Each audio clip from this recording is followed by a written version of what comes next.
તો સ્વતંત્રતા પર્વની ઉજવણી અગાઉ સુરતમાં ભવ્ય તિરંગા યાત્રાનું આયોજન કરવામાં આવ્યું છે। વાય જંકશનથી લાલભાઈ કોન્ટ્રાક્ટર સ્ટેડિયમ સુધી આ ભવ્ય તિરંગા યાત્રા આયોજિત કરાઈ છે। કેન્દ્રીય મંત્રી સી.આર. પાટીલ અને ડેપ્યુટી સીએમ હર્ષ સંઘવી આ યાત્રામાં ઉપસ્થિત જોવા મળી રહ્યા છે।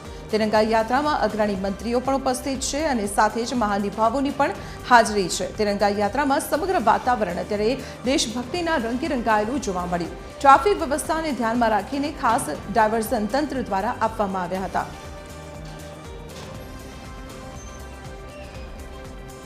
તો અત્યારે આ જે તસવીરો આપ જોઈ રહ્યા છો સીધી સુરતથી અમે આપને બતાવી રહ્યા છીએ કે જેમાં તિરંગા યાત્રામાં અત્યારે ડેપ્યુટી સીએમ હર્ષ સંઘવી ઉપસ્થિત જોવા મળી રહ્યા છે અને ત્યાં લોકોનો ઉત્સાહ જોઈને તેઓ સીધા જ લોકોની વચ્ચે પહોંચ્યા અને તેમનું અભિવાદન ઝીલતા અહીં જોવા મળી રહ્યા છે।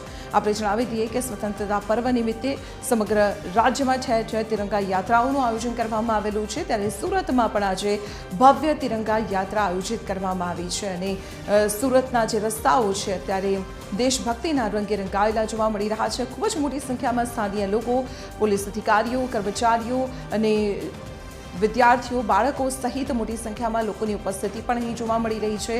અનેક મંત્રીઓ અને મહાનુભાવોની પણ ઉપસ્થિત છે અને તે વચ્ચે ડેપ્યુટી સીએમ હર્ષ સંઘવી પણ આ તિરંગા યાત્રામાં ભાગ લેવા માટે પહોંચ્યા છે, ત્યારે ત્યાંથી સીધી તસવીરો અમે આપને બતાવી રહ્યા છીએ। ડેપ્યુટી સીએમ અત્યારે તિરંગા યાત્રામાં સહભાગી થવા માટે જે લોકો આવેલા છે તેમની સાથે તેઓ મુલાકાત કરતા જોવા મળી રહ્યા છે। તેમના ઉત્સાહ સાથે તેઓ પણ જોડાયા છે। અહીં શાળાના બાળકો પણ આ તિરંગા યાત્રામાં ભાગ લેવા માટે જોડાયેલા છે।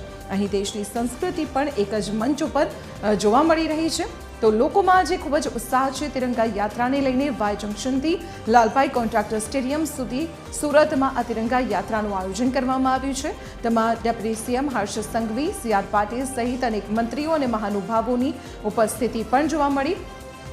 અત્યારે આ તિરંગા યાત્રા સુરતના રસ્તાઓ પરથી પસાર થઈ રહી છે અને તેમાં ડેપ્યુટી સીએમ હર્ષ સંઘવી ત્યાં ઉપસ્થિત લોકોનું અને અન્ય જે મહાનુભાવો છે તેમનું અભિવાદન પણ ઝીલી રહ્યા છે। તેમના ઉત્સાહમાં સહભાગી થઈને તેમની સાથે એક મુલાકાત કરતા પણ તેઓ અહીં જોવા મળી રહ્યા છે। હર્ષ સંઘવીની હાજરીથી અહીં હાજર લોકોમાં પણ ઉત્સાહ જાણે કે બેવડાઈ ગયો હોય તે પ્રકારની તસવીરો સુરતથી અત્યારે સીધી સામે આવી રહી છે। આપણે જણાવી દઈએ કે સ્વતંત્રતા પર્વની ઉજવણી પહેલા અત્યારે ઠેર ઠેર હર ઘર તિરંગા અભિયાન અંતર્ગત તિરંગા યાત્રાનું આયોજન કરવામાં આવેલું છે, ત્યારે સુરત ખાતે પણ એક ખાસ તિરંગા યાત્રા આયોજિત કરવામાં આવી છે અને આ તિરંગા યાત્રામાં સ્થાનિય નેતાઓની ઉપસ્થિતિ પણ જોવા મળી રહી છે અને લોકોમાં પણ ખૂબ જ ઉત્સાહ જોવા મળી રહ્યો છે।